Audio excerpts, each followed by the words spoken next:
Let's go ahead. Okay. Good evening and welcome to the Ramsey, Washington Suburban Cable Channel meeting for Thursday, March 10th. I call this meeting to order so we can have roll call, please. Randy LaFoy is here. Lisa Rechel? Here. Bob Nufford? Here. Joanne Fram? She is here. She's here. Yeah. Jeff Huber's here. Here. Katrina Beckstrom? Lisa McGinn? Lake Elmo? Montevideo, Karen Goshberg? Here. Luke Schnagel? Lori Pokerbeck is excused. Kevin Zabel from Oakdale? Here.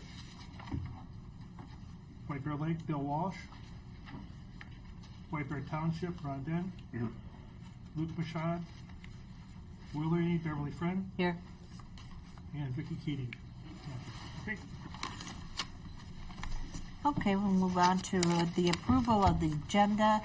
Do we have any corrections or additions to put on the agenda? Madam Chair, could I make one addition? Yes. In front of each spot is a proposal for the Cablecaster pilot project.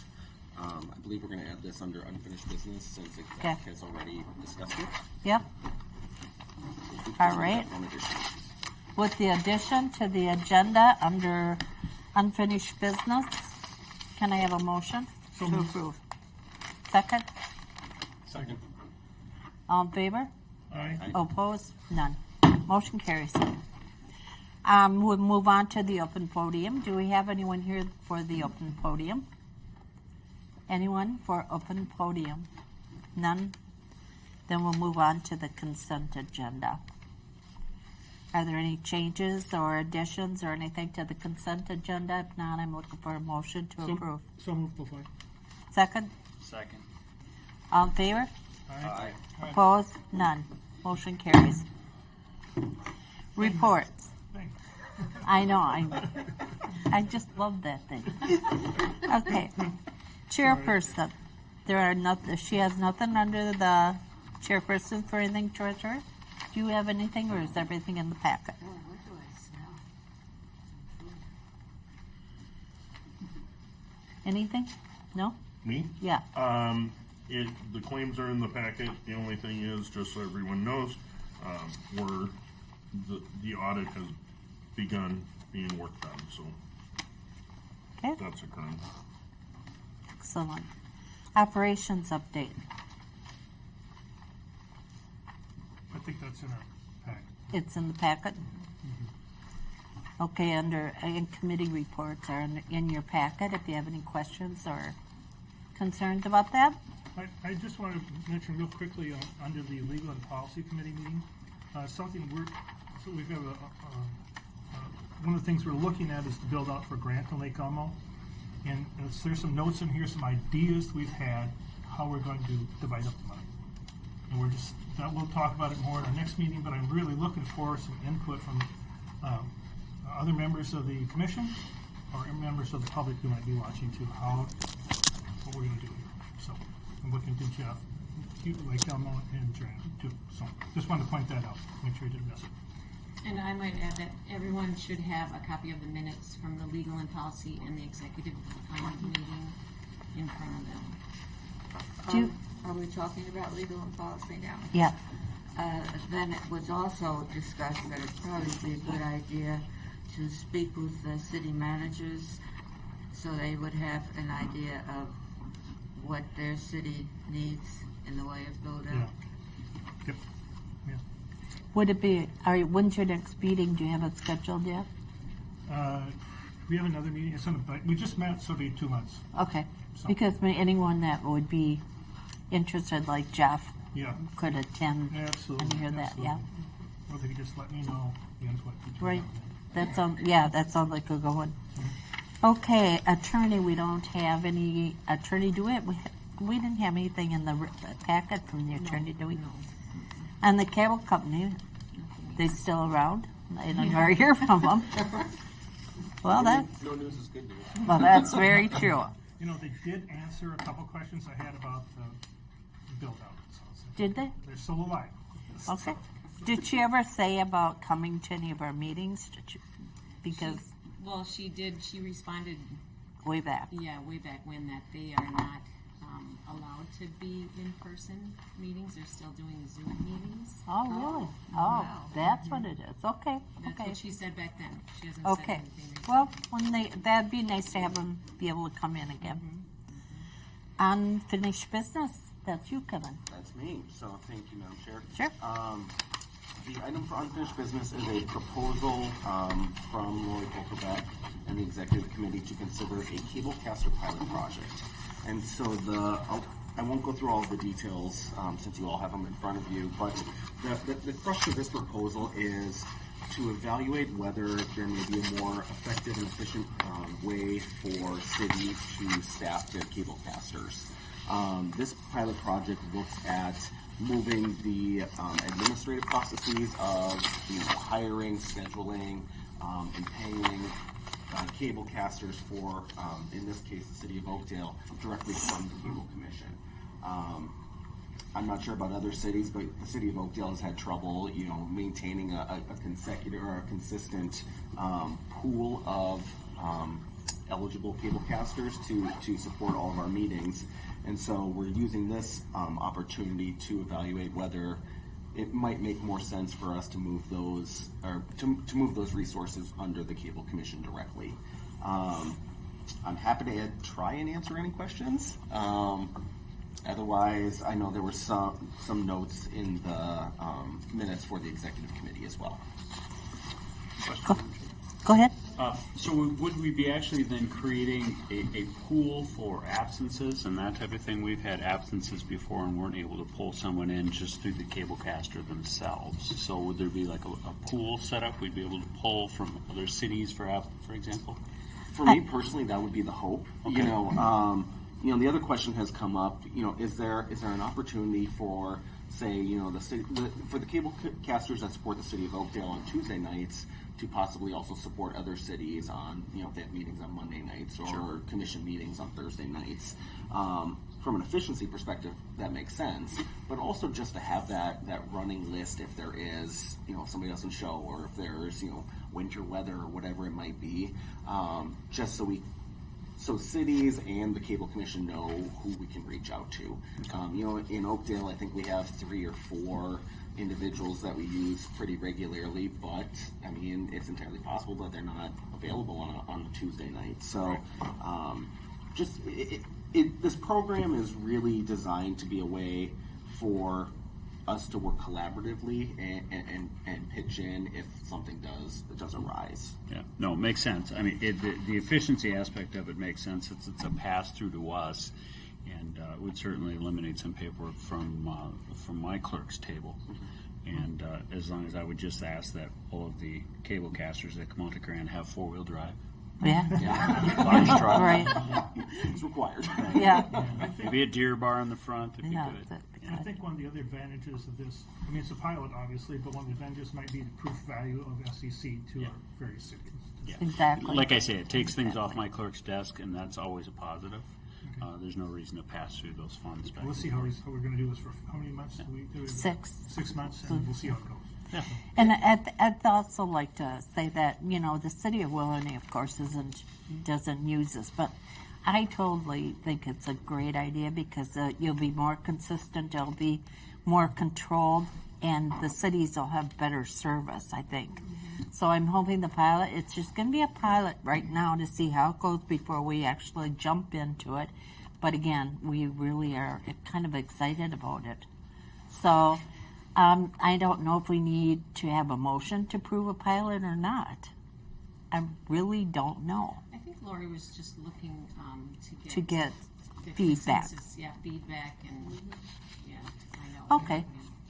That works for me. We can go ahead, Karen. Yeah, it also mentioned the cost to the cities and how some go over. And this is also in the pilot program going to set a wage, or is that something later? From my understanding, that might come later. We would probably in Oakdale we'd continue paying our current rates, but if we are getting to a point where more cities want to opt in, and we're able to more consistently have, if a cable caster is supporting more than one city, we might be able to lower those rates across the board. Well, lower it for Oakdale, raise it for other cities. So it might, in the end up being a cost savings, we're hoping, or at the very least be able to control the cost, because we have seen the rates have to go up, just to get bodies in. So the core mission of it is really just to stabilize that cable caster pool and the amount of money it costs. That's cities. good. I just wondered when or how you're going to determine rates. I think we're going to end up with a lot of information as part of this pilot project that this commission will have to discuss. Whether some cities do have different pricing structures, whether it's a 4-hour minimum or a flat rate. In Oakdale is just a flat rate. We might be able to evaluate that to figure out what works for the cable caster pool, and it might make us, hopefully it'll make us more effective and efficient as a body. I like the efficiency of it. I think the minutes, we don't need to vote, but I think the minutes should reflect the sort of consensus of the board here tonight. We like what we see in the cable caster pilot projects is handed out to us, and we see it going for 6 months. So the minutes, they just reflect that. So. All right. Did you get that? Okay. Then we can move on to new business. Proposed SEC surplus property disposal policy. I'm the one who put this together, and I copied it from some cities, from Granite Falls, and they got rid of their misdemeanors and stuff like that, and just made it applicable just for the cable commission. So. My only question on that is the use of the word executive director. Under our bylaws, It's still there. Yeah, okay, that's right. We have to use it that way. Okay. Even though Cindy might have a different title, that authority flows to the person, not. And even though we don't have an executive That's director. right. That's Okay. right. All right. Under All bylaws, right. Thank you. So, do you need a motion? Yes, we do. Okay. Can I have a motion for the proposed SEC surplus property disposal policy? So moved. Oh, all right, a second. We have a motion and a second. All in favor? Aye. Opposed? None. Motion carries. I want to do that. Thank you. Other business operations report. I have Eric. He has been doing a report over about how we stand and about our commission, and he has his findings to share with us tonight.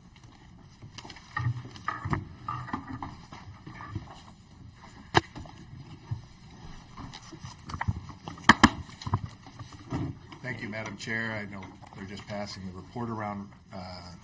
Currently, I was able to meet with staff to present the report a couple weeks ago and run through it, as well as the executive committee last Thursday, and we went into it a little more in depth. Tonight, I'll keep it a little more brief, but obviously, if questions come up, please ask, or you can email me afterwards. A little bit about myself, Eric Strauss. I've been in community television for almost 30 years now.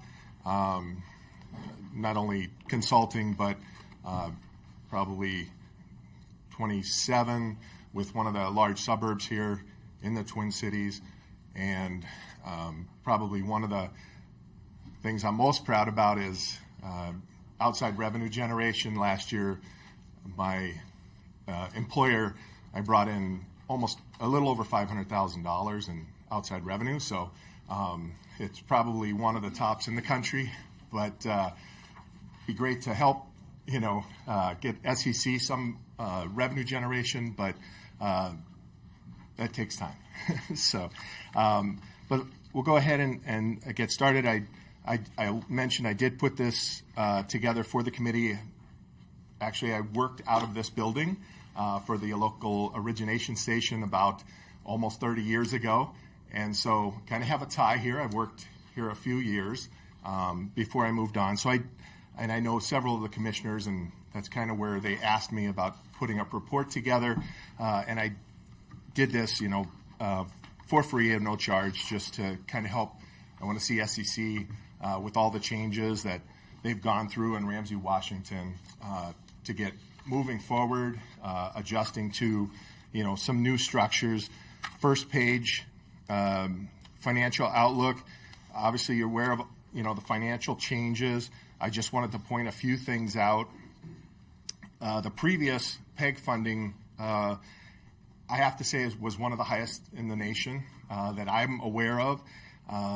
Is the first part. So definitely, while the new franchise that Ramsey Washington is operating under is an excellent franchise, one of the best ones in the Twin Cities, it's a big change. And item 2 is basically PEG funding normally is PEG capital equipment. One of the best parts of the previous franchise is it was a PEG operational grant. And that's unusual. I've not heard of that before. That was an awesome feature that Ramsey Washington Cable Commission was able to work out with the cable company. Basically, that allowed funds to be spent however the commission saw fit. But with normal PEG funds and the way with the new franchise that we're operating under, they do fall into PEG as capital equipment funds. So that's a new challenge for the commission and how things are used and spent and tracked to be aware of. The other item is we've seen revenue declines across the country with cord cutting and things like that. So just to kind of put that on the commission's radar, I'm sure you're already aware of that. But everybody is dealing with that. And the one bright spot, especially in the new franchise, previous franchise and a lot of franchises were the PEG funding was a per subscriber. So as subscribers dip down, the income on the PEG side comes down. In the new franchise, you're on a percentage base, so which is much closer to how the franchise is laid out. And as a franchise funding is based off of the revenue of the cable company, which they're making still pretty good money, which is not a big surprise, but that does help switching over because the decrease will be a lot slower over time if there's continued cord cutting. On the second page, I have a table trying to do a little bit of projections for the commission financially. I have 2021 there. I put this together slightly before some of the numbers came in. The good news is the numbers are very slightly higher, but we want them to be higher than projections for the franchise fees. And also another important note on that table, at the very bottom is your PEG fee rate. If you recall, in the new franchise, the PEG fee is actually stepped down over the first few years. So 2021, for the 3 quarters, the second, third, and fourth quarter that the new franchise addressed, that was at 3.25%.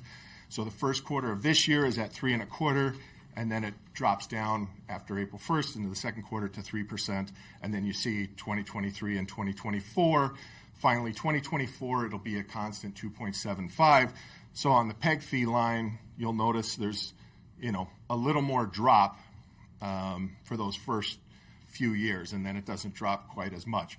The projections I've used, a lot of my colleagues are using about a 3% drop in franchise and the percentages. I did 4%, and I just took that 4% out through 2025, and then 5% decrease in 2026. Just, projecting out that I think should be pretty accurate. And then your expenses, I just pulled this from the revised 22 current budget. There's a couple of transfers on there. But overall, your current operating expenses planned for 2022 are around $735,000. And again, in the new budget for 2023, we'll be pulling out probably that PEG operating grant. But overall, I think because of the changes that the commission has made, we're in good financial shape. We'll see how the audit comes in, but things look pretty good with those changes. Next page, I mentioned revenue, new revenue, and cost reduction options. This is what I do a lot of. Obviously, Ramsey Washington's aware of, the staff is not as big as it used to be. So there's only so much staff time available. So my recommendations are more passive revenue generation efforts so that you're not needing a lot of staff help and a lot of staff management of bringing in additional revenue. Those things are would be more in the lines of rental, studio, production, truck or drone rentals, those types of things. So those are ideal. I've had history of in the past doing sponsorships, and they are good, but they do take a lot of staff time. Somebody's got to sell sponsorships, somebody's got to produce sponsor videos and all that. So it is a lot of time. You could, I had shared with staff, one option would be maybe if you did have sponsors that it was just a graphic in some of the events and some of the things. It's a little simpler, not as time intensive to generate. It takes a lot. You're talking about $50. If it costs you $40 to make $50, it's doesn't make as much sense. So, and then, also as part of revenue generation, there could be some cost sharing with other facilities. Finding out ways to save through other community stations in the area that you might be able to partner with or do some trades with for service and finding ways to save a little bit of money. Some are even insurance, things like that. There's sometimes some cheaper options out there for insurance. Staffing is on the next page, page 5. Started meeting with staff back on December 15th. Was very positive. It was great to meet with everyone. I knew some of the staff already just from being in the community television circles. My impression is that the current staff are all committed to the future success of SCC and working with the Cable Commission, and they're eager to help, and they want SCC to be successful. And so that was exciting news. I think the agreement when I met with staff, and I know the commission is already aware of this, they really needed to fill an IT position that basically was resigned last year. So they were a little short-staffed, and after discussion, we realized part-time help would probably be enough, just covering, especially when our city meetings are happening in that afternoon, evening. So we were looking at 20 to 28 hours a week, and 1 to 8 o'clock at least, they'd be here to get the meetings going, and once the meetings are on the air, we should be pretty good. So I know staff has already been working on that, and hopefully that'll get worked out in the coming weeks, so that they're fully staffed on technical help. The other thing that was looking at and working on, obviously last year there was a change with downsizing and currently don't have an executive director. One of the things that I think would really help, the commission has promoted a couple employees to the management level, which is good, but just with so many things going on right now that the commission is taking on, I think it would be a lot helpful to staff and the managers to have at least some part-time help. When I talked to the executive committee the other night, they talked about adding a transitional consultant to help over this, at least for a short term to get things moving. You have, possible construction, equipment, and just a refocus on the operations at SCC. So that was a suggestion that I have in here. My recommendation is at least 5 hours a week on site, just to kind of help with staff and getting to know the operations a little more in depth, and then possibly 8 to 16 hours a week, especially if there's a facility change that staff will be dealing with as well. So And then I did put another recommendation, depending on how the numbers come in and how the cities feel, and the commission, at least in 2023, as you're putting the budget together, to consider either part-time or full-time social media / producer position. That's one thing that kind of came up from staff that they felt could help them as well. Facilities, as you're aware, I did get to see the proposed changes with the building space, losing a lot of space, and everything looked good to me. That's where I mentioned that having somebody that could help with that transition may help the commission and staff quite a bit. Recommendations were continue, as we talked about earlier in tonight's meeting, disposal and sale of equipment, and then there's a few other things that they can work on, and then just recommendations when the facility is changed. Look at not just redoing some rooms for the staff, but look at the whole remaining part of SCC and see where maybe some extra things could be done to make it, basically like a new building for staff, but not costing as much as a new building. Equipment and technology, page 7.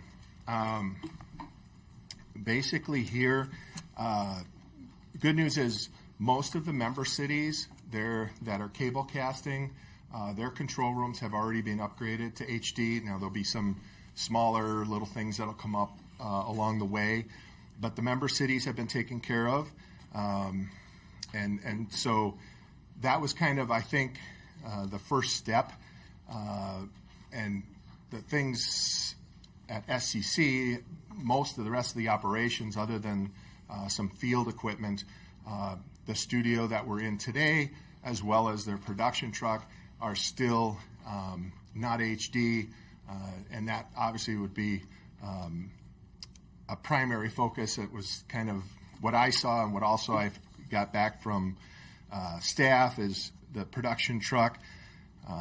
It produces probably the majority of the programming for SCC, and a lot of concerts, events, and sports, of course.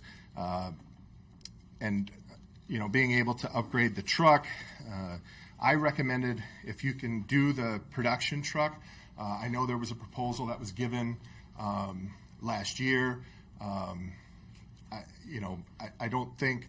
I think there's more economical solutions out there that would still be rentable and potential revenue for the commission. I also think if you go the truck route, there are other both cities or consortiums, commissions that maybe don't have a truck that would be interested in partnering to generate some revenue for the commission. So that would be an option. I did put some cheaper options. I know there's, I've talked to at least one group that has some interest in being a partner, and so that just has to be worked out. As I mentioned, I did look at the proposal that was brought forth before, and that was retrofitting the truck that was, over 20 years. That I wasn't a huge fan of, and as you may notice in here, it was also a manual transmission, which that skill set is getting harder to find, let's be honest, so to drive manual transmission. So, but that's where a new truck, there's also, they do put them in Sprinter vans. It's a lot tighter, it's a little harder to rent. It probably saves somewhere between $70,000 and $100,000 on a big item that should hopefully last the commission another 20 years. But that was where I was coming from. They do. There are also some portable systems, but they're nowhere near as functional as a mobile TV truck. Plus, it's great at city events and activities where a lot of people see. It's kind of your mobile billboard. For those that don't see the building now, it's kind of an advertisement for the station. Also, as I mentioned, the studio control room, everything that is in the studio is SD. Recommended upgrading that to HD. There are a few options here. I recommended a portable system that could be used if the truck wasn't available. It could be used in the field to cover maybe some concerts or things like that. The other option, as I mentioned when I was working here nearly 30 years ago, the local origination station did not have a studio control room. They actually used their truck. So that's something to look into. If you get a nice production truck, that could potentially, as long as the schedule worked out, you could use the production truck. If there's only 3 to 4, which I think there could be more studio productions, it just depends on the direction that the commission decides to go. But with 3 to 4 studio shows a month, most of those studio productions are during the day. Most of the event production is at night, so it does have potential to work out. And then I brought up closed captioning just because a lot of the cities and communities in the area are addressing closed captioning right now. It's whether there was a study, I know a group of a lot of different cities and commissions were a part of. I don't think Ramsey, Washington did that, but just checking into closed captioning if it's a financial possibility. But it's just looking at it. They have new technology with automation, so most people think of closed captioning that know what goes on behind the scenes. It's people somewhere else typing, and then the text comes back and into the bottom of the screen so that people that need it can read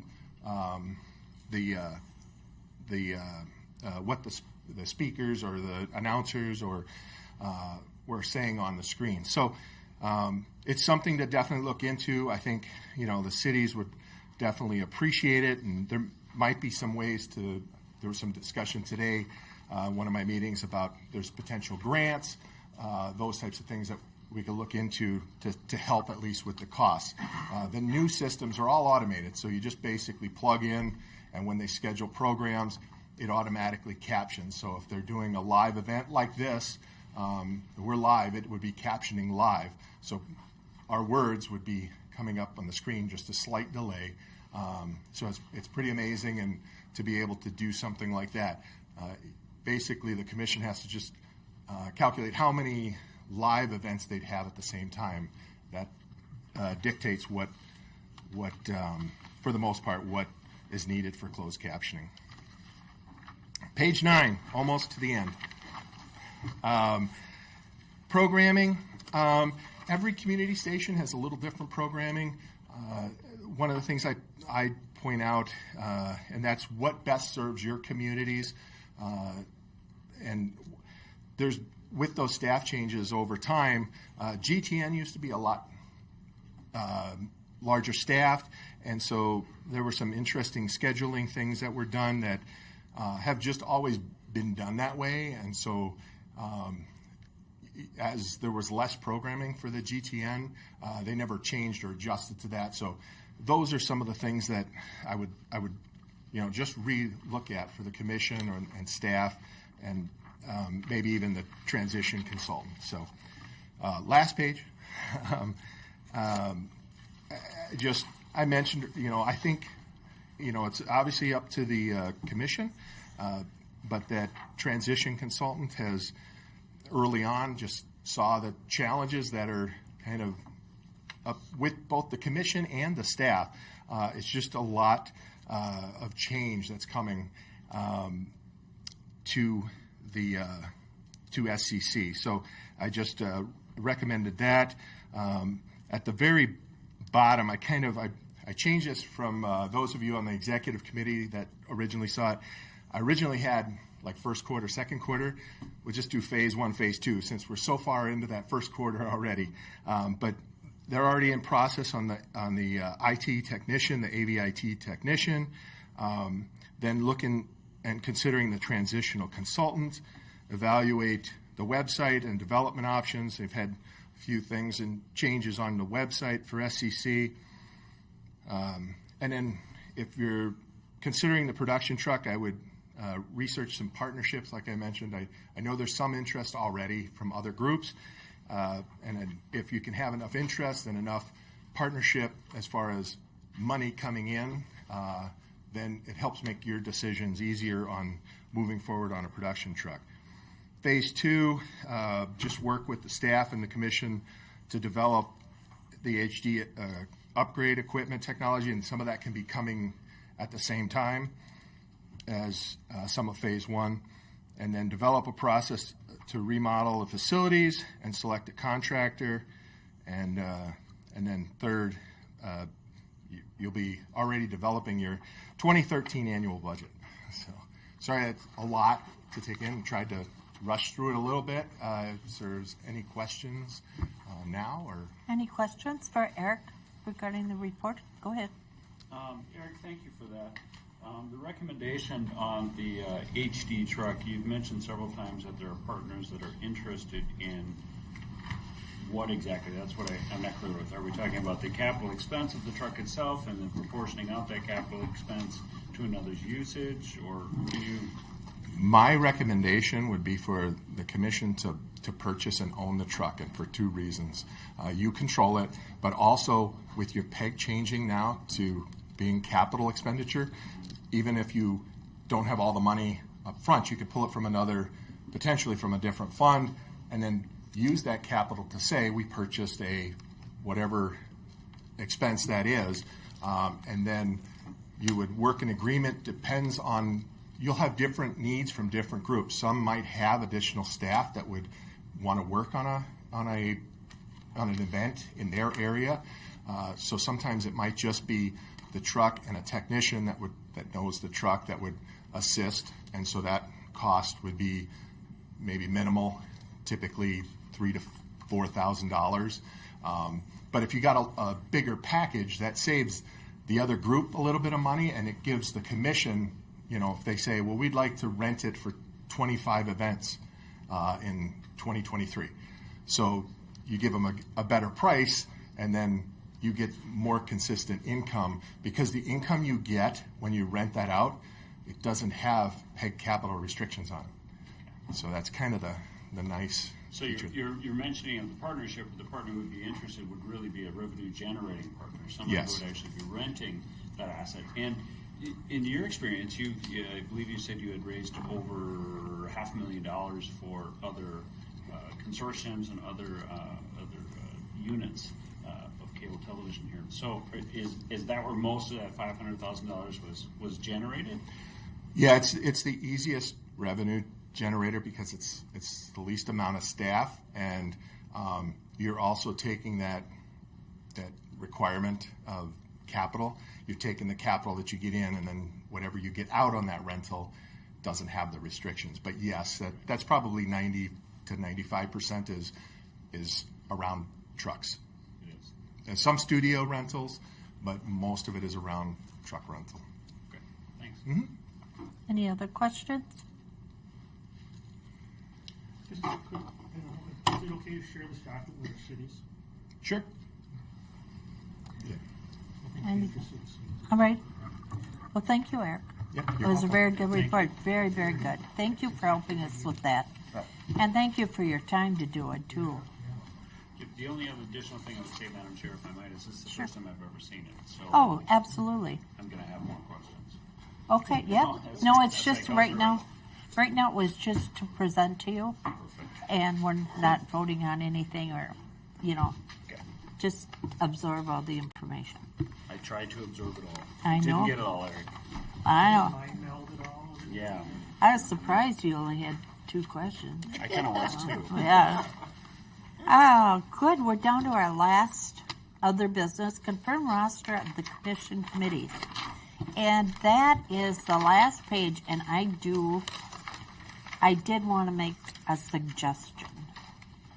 And the suggestion is we have 3 committees. Let me think.